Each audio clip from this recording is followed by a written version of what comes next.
Alamin ang latest weather update ngayon dito sa Sir Aris Official Weather News Today. Tuloy pa rin binabaybay ni Bagyong Nando yung karagatan at patuloy pa rin po itong nag-i-intensify. Huli itong namataan sa layong 800 kilometers east of Kasiguran, Aurora. Taglay na nito ngayon yung lakas ng hangin ng 100 kilometers per hour malapit sa sentro at muso ng hangin na umaabot sa 125 kilometers per hour. Ito kumikilos pa northwestward sa bilis na 10 kilometers per hour and ngayong araw po yung trough or extension nito ay magdudulot na ng mga kalat-kalat na pagulan dito sa silangang bahagi ng Luzon maging sa silangang bahagi din ng Visayas. Samantala, yung dating si Bagyong Mirasol naman na may international name na Mitag ay huli na mataan sa layong 845 kilometers west-northwest ng extreme northern Luzon. Nag-downgrade na rin po ito into a tropical depression and wala na itong epekto sa anumang bahagi ng ating bansa. And bukod po dito sa dalawang weather disturbance na ito, ang southwest monsoon o habagat naman ay patuloy pa rin umiiral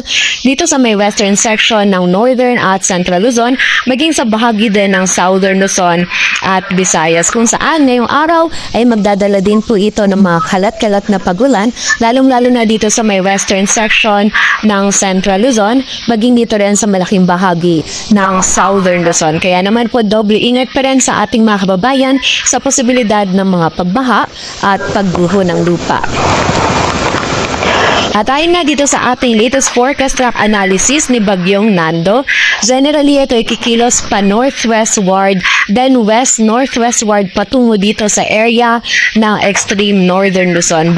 Simula po bukas na araw ng linggo ay magiging mas malapit na nga po ito dito sa ating bansa and ina-expect natin by Monday afternoon or evening ay lalapit or maglalandfall ito dito sa Batanes, Babuyan Islands area. And habang binabaybay po nito yung karagatan ay patuloy din po ito mag-i-intensify pa and within 12 hours ay posible po ito mag-intensify pa into a typhoon category and by Monday naman bago po ito lumapit or maglandfall dito sa may Batanes, Babuyan Island area ay posible po itong mag-intensify pa into a super typhoon. And mapapansin din po natin itong area natin under a shaded yellow circle na malaki po yung sakop ni Bagyong Nando. Kaya kailangan po natin consider kahit po dito siya sa area ng extreme northern Luzon and I expect na lalapit or maglalandfall ay dahil nga po malaki yung sakop nito, yung buong area po ng northern Luzon maging yung ilang bahagi po ng central Luzon ay makakaranas po ng mga malalakas na hangin and also ng mga malalakas na pagulan na dala po nito. So paalala po sa ating mga kababayan yung direct effect po ni Bagyong Nando ay mararamdaman dito sa buong bahagi ng northern Luzon maging sa ilang bahagi pa ng central Luzon. Kaya naman po paghahanda para po sa ating mga kababayan dyan. Samantala, bukod po dito, habang papalapit din itong si Bagyong Nando dito sa area ng extreme northern Luzon, ay palalakasin din ito yung habagat kung saan ang habagat po ay magdudulot din ng mga malalakas na pagulan by early next week,